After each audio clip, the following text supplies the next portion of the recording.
La pena de muerte, a favor de la justicia o en contra de la vida.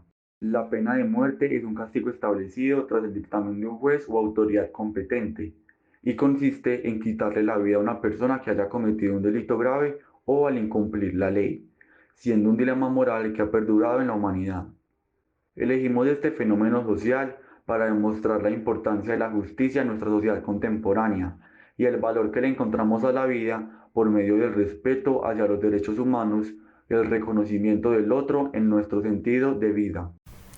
En relación con los ODS y la formulación de la pregunta problematizadora, los ODS elegidos son salud y bienestar. Este ODS tiene como propósito principal preservar y cuidar la vida humana, así como mejorar y avanzar en el ámbito de la salud, por lo que las víctimas de la pena de muerte y sus familiares están cubiertas por este objetivo. Paz, justicia e instituciones sólidas, el número 16, busca la implementación de la paz y la justicia, que haya igualdad y equidad. Vemos cómo este propósito guarda la relación entre la justicia con el fenómeno social, que representa un principio moral en el valor de la vida. La paz se ve reflejada en la importancia y el respeto que se le da a los derechos humanos y que nos invita a conservar la imparcialidad en un ámbito ético. La pregunta problematizadora es si tenemos el derecho y la moralidad para definir la justicia y decidir el destino de la vida de alguien más. A continuación argumentaremos acerca de las implicaciones de la pena de muerte en diversos ámbitos, empezando por el ámbito histórico. La pena de muerte es la sanción más grave y antigua de la humanidad. La mayoría de las sociedades la han utilizado en algún momento en su historia, y esta fue aplicada tanto en el mundo oriental como en el griego y el romano. Su uso se consolidó en la Edad Media, particularmente en los siglos XVI, XVII y XVIII. Se hizo para castigar varios delitos como el asesinato, el robo, la brujería y la blasfemia. Hasta el siglo XVIII, la potestad de la sociedad para aplicar la pena de muerte no se discutía. Sin embargo, las distintas culturas varían en la forma de ejecución.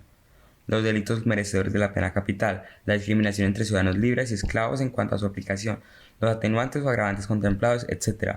Pero la pena de muerte en sí no se cuestionaba, y el discurso favorable a su aplicación apenas sufrió alteraciones a lo largo de los siglos. De igual forma, se impulsó los delitos de orden político, los de carácter militar y de traición a la patria, por ser ateo o por cambiar de religión. En el siglo XVIII, en Gran Bretaña, la pena de muerte se aplicó a más de 200 delitos. Los tipos de castigos se garantizaron por ser muy crueles, ya que la finalidad era imponer el mayor sufrimiento al delincuente condenado a dicha pena. En el ámbito político, muy frecuentemente se realizan asesinatos por parte del Estado, los políticos y la fuerza policial como forma de punición hacia una persona con el título de criminal, es decir, que cometió algún delito, sobre todo si este fue sumamente grave. Este acto y las razones por las que se realiza varía en cada país o estado dependiendo de sus normas, sus líderes y valores. Se ejecuta por asesinato, secuestro, violación, terrorismo o delitos relacionados con las drogas. Algunos estados de Estados Unidos, como Florida, Texas, Virginia, Georgia, Arkansas, Oklahoma, Ohio y muchos otros, llevan a cabo homicidios a delincuentes muy frecuentemente, aunque otros estados no estén de acuerdo con esto y ya lo hayan abolido. Abro comillas. La pena de muerte es la forma más extrema de pena cruel, inhumana y degradante. Amnistía Internacional se opone a la pena de muerte en todos los casos, sin excepción, al margen quien sea la persona acusada, de su culpabilidad o inocencia, de la naturaleza y las circunstancias del delito y el método de ejecución. Cierro comillas. Amnistía Internacional. Esta reconocida institución política está completamente en contra de la pena de muerte, sosteniendo que esta constituye una violación y contradicción en contra de los derechos humanos, sobre todo el derecho fundamental a la vida y el derecho a no sufrir tratos crueles, como la tortura, que son inhumanos y degradantes. Trump y su partido político, los republicanos, están firmemente posicionados a la hora de hablar de este tema, donde están completamente a favor de cometer este acto. En 2019, el tercer año de Donald Trump como presidente de Estados Unidos, hubo 22 condenados y ejecutados a muerte, basándose en 3 argumentos. El primero es la disuasión, pues la pena de muerte convencería a las personas de no cometer actos delictivos.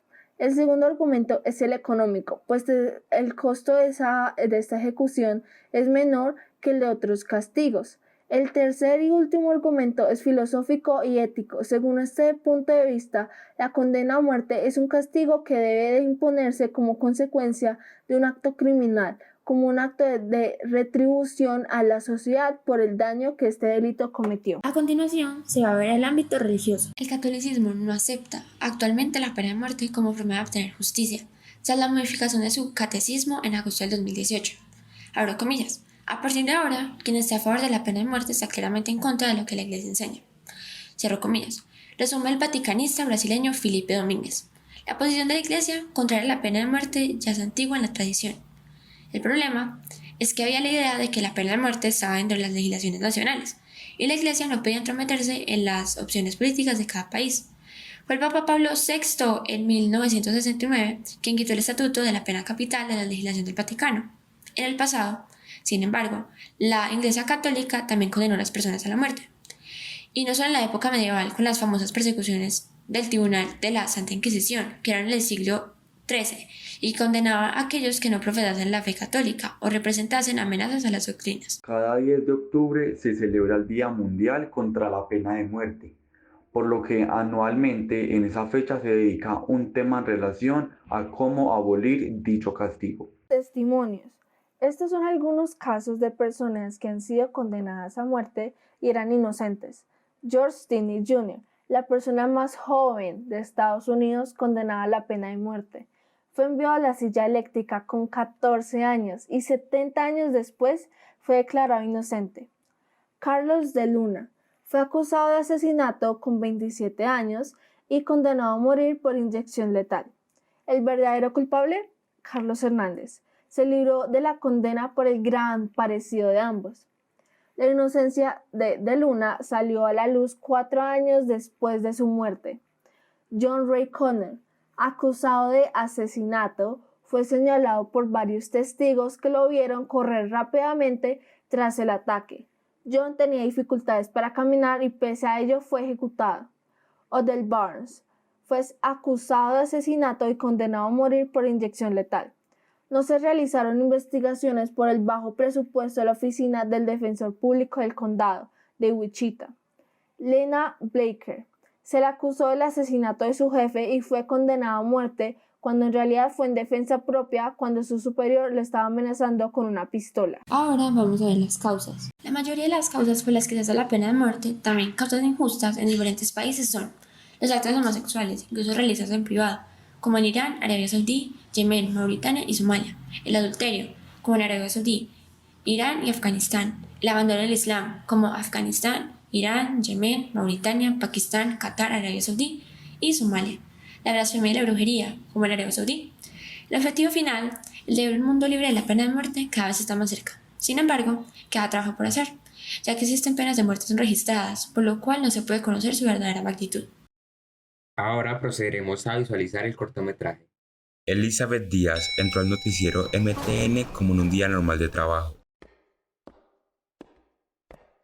Hola Elizabeth, el señor Montesinos la esperó en su oficina. Al entrar, el señor Montesinos le ofrece cubrir una historia en el Chocó.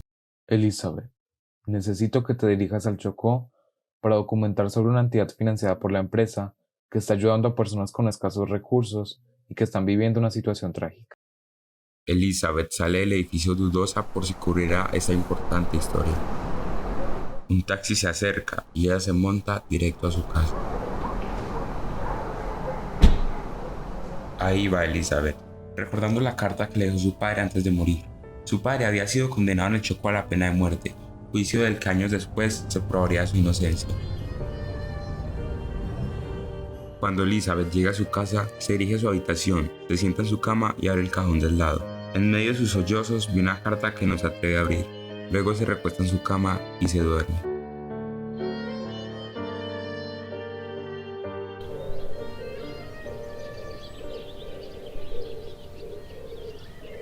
Al día siguiente, Elizabeth despertó teniendo la certeza de aceptar el trabajo para conmemorar a su padre, que era activista en busca de la protección de los derechos de los chocuanos, pero que murió injustamente. Más tarde, ese día, Elizabeth, ya dirigiéndose al aeropuerto, llama al señor Montesinos. Hola, después de mucho pensarlo, he decidido reportar la historia. Ya me estoy dirigiendo al aeropuerto. Perfecto. Cuando aterrices, un miembro de la entidad me dará las indicaciones acerca del proyecto. Ok, gracias.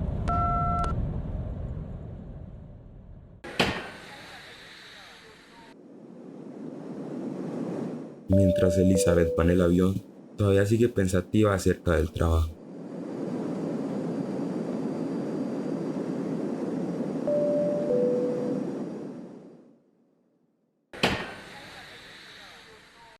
Al aterrizar, Elizabeth se dirige al centro comunitario y uno de los socios de la entidad le habla sobre el proyecto. Le indica que en poco tiempo los niños empezarían a llegar para que ella los entrevistara.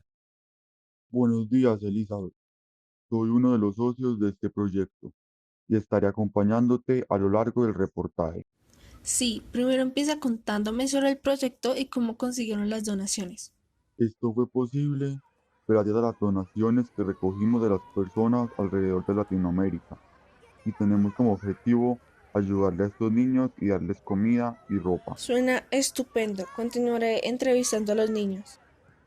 Hola, pues antes tenía solo una camisa y un par de sandalias, pero ahora tengo un poco más de ropa y hoy no he tenido que aguantar hambre.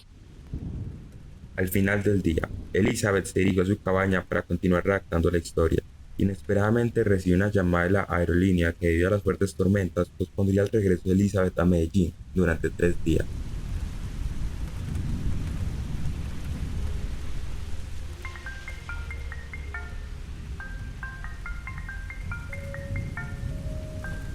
Buenas noches. La estamos llamando para informarle que su vuelo el día de mañana ha sido aplazado hasta dentro de 3 días. Muchas gracias por avisarme. Estaré atenta a cualquier cosa.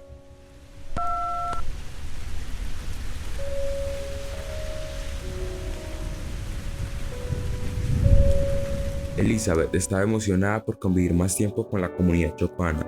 Al día siguiente va a visitar a los nativos, sin embargo encuentra a los niños llorando desconsolados.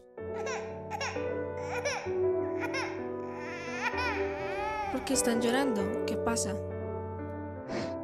Se están robando el dinero donado. Solamente nos dieron comida y ropa para la entrevista. Y nos amenazaron para no decirle nada a nadie. Elizabeth estaba desconcertada y va en reclamo al socio del día anterior. Al encontrarlo, Elizabeth le pide explicaciones al socio que se encontraba en llamada con su jefe. Este socio le propone gran parte del dinero si decide no hablar, pero Elizabeth rechaza la propuesta y renuncia. ¿Sabes por qué los niños chocuanos no tienen comida, ropa ni un lugar donde quedarse? ¿Qué ocurrió con todo el dinero que habían recaudado? Todo ha sido una trampa. Ahora todos creen que somos buenos y, además, nuestros índices indican que la economía de esta empresa ha estado mejor que nunca, incluso desde los inicios. ¿Cómo han sido capaces de hacer tal atrocidad? Si no se lo cuentas a nadie, te daremos gran parte del dinero recaudado. Jamás aceptaría una oferta como esa. Hay niños muriendo y ustedes han hecho todo lo contrario para ayudarlos. Renuncio.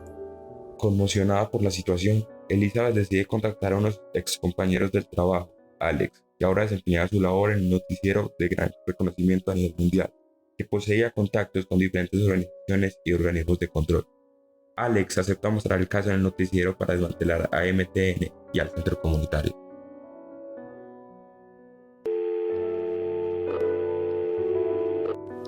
Hola Alex, qué bueno que contestaste. Necesito tu ayuda. Todo el dinero de la recaudación pasó a parar en MTN. Significaría mucho para mí si pudieras hablar de este caso en tu nuevo lugar de trabajo y así exponer los crímenes de la empresa. Te enviaré toda la información de los acontecimientos a través del correo. Claro, Elizabeth. Será algo difícil, pero con gusto te ayudaré. Al día siguiente, se presentará noticias a millones de personas alrededor de Latinoamérica, conducida por Alex y su compañera Emily.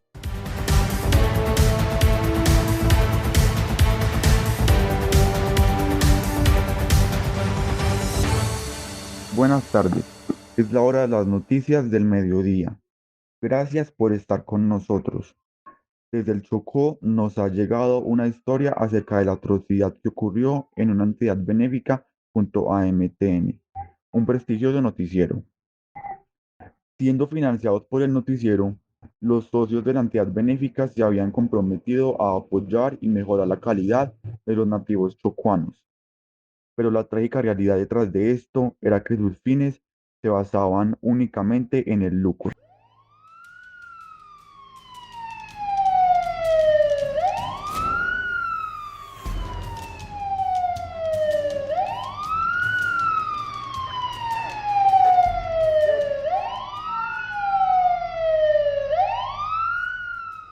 Finalmente, la policía arresta al presidente de MTN, quien era el responsable de llevar a cabo la corrupción. 2 semanas después, se lleva a cabo el juicio donde se determinará si el presidente será condenado a pena de muerte por sus actos en contra de la paz, la justicia y la vida de los nativos chocuanos.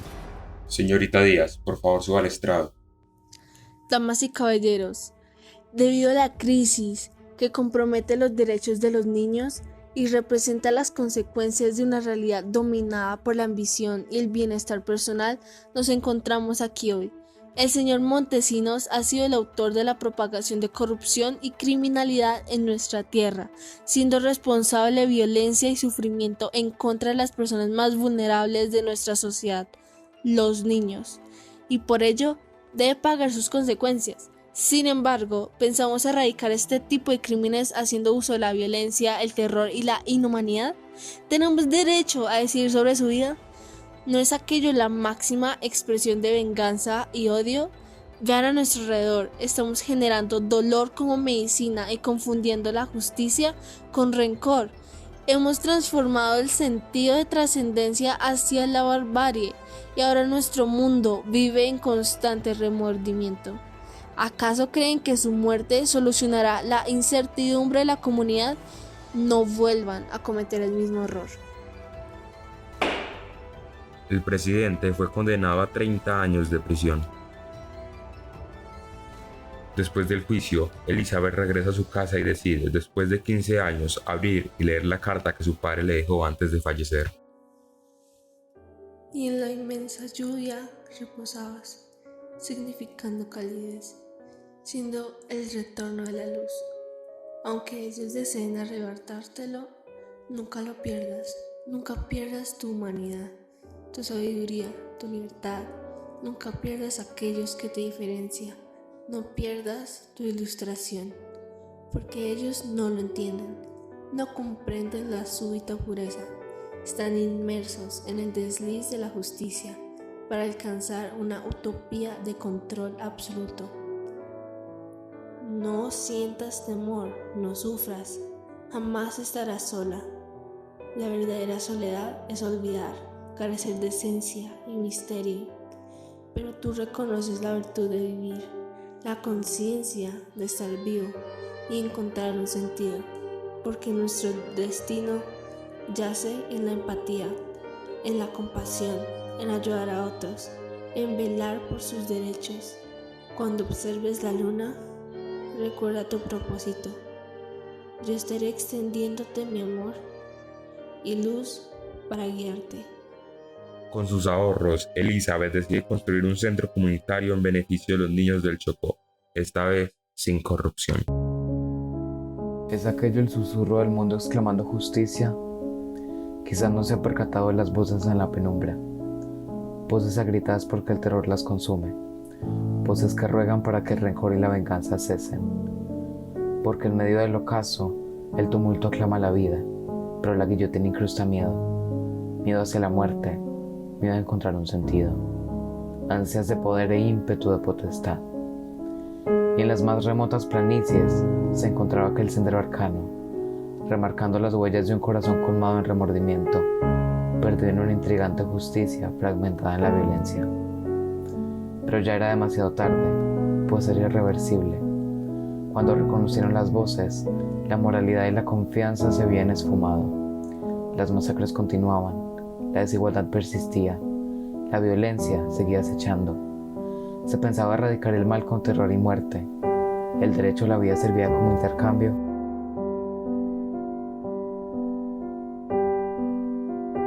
A manera de cierre, la pena de muerte simboliza la venganza, el rencor y el terror. Vengarte a quienes te hicieron daño no mejorará en absoluto el futuro. Usar el miedo para erradicar la delincuencia solo enmarca lo fragmentada que se encuentra la moralidad en nuestra sociedad, pues en la actualidad buscamos una justicia a costa de nuestros valores, de nuestra humanidad. ¿Por qué ser partícipes de una realidad que nos roba sentido, que carece de trascendencia?